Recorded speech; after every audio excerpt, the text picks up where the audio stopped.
Mhlonishwa, ubhalisile imali yakupa imathalela. Wesimelane ukhuluma nje kusho ukuthi wena usuyibhalisile leyo mali leyo.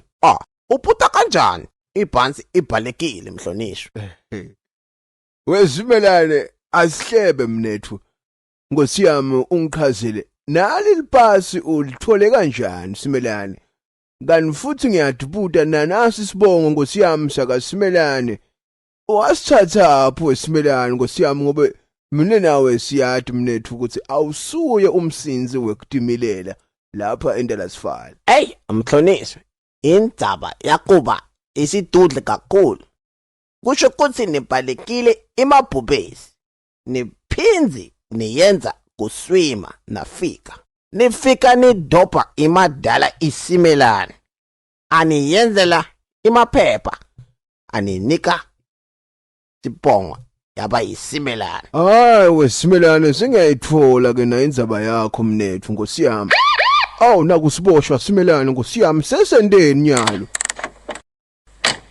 Yemaja, angikamboni umfana abaleka la. We sayitsheni ngokuqala asibone bafana sayitsheni sibadzala.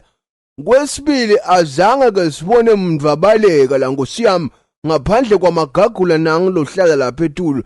Lo wabaleka abantwana baleka kondla mhlambe nguye lofuna yena. Samtsheni, siyakucela uyenze ukuhlonipha man, please man. Manje wena uqhamuka kuphi man mfana ukhuluma so? Hayi man wesayitsheni nguSimelane lo ngumngani wami. Hayi baka Simelane ngiyabati man abakhuluma njengananga umfana nanga. Yemfana. Awunanatele ngive lapho. Nangasinjelo ngiyakubopha ngihamba nawe mfana. Hayi wesayitsheni Nkosi yami ingazi yofika lapha inyanza le. Yima babe, ngilalele mfana. Imina iSimelane. Simelane imagujwa. Isimelane yaka Indlovu. Indlovu yakugwinya inkukhu. Maboza akuhamba sigodini samathunzi akufa.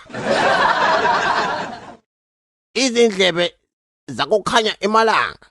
ImaSimelane atingwenya takubulala imaphoyisa akupha. Nkosi yami Simelane. Uthini lapha? Vimani.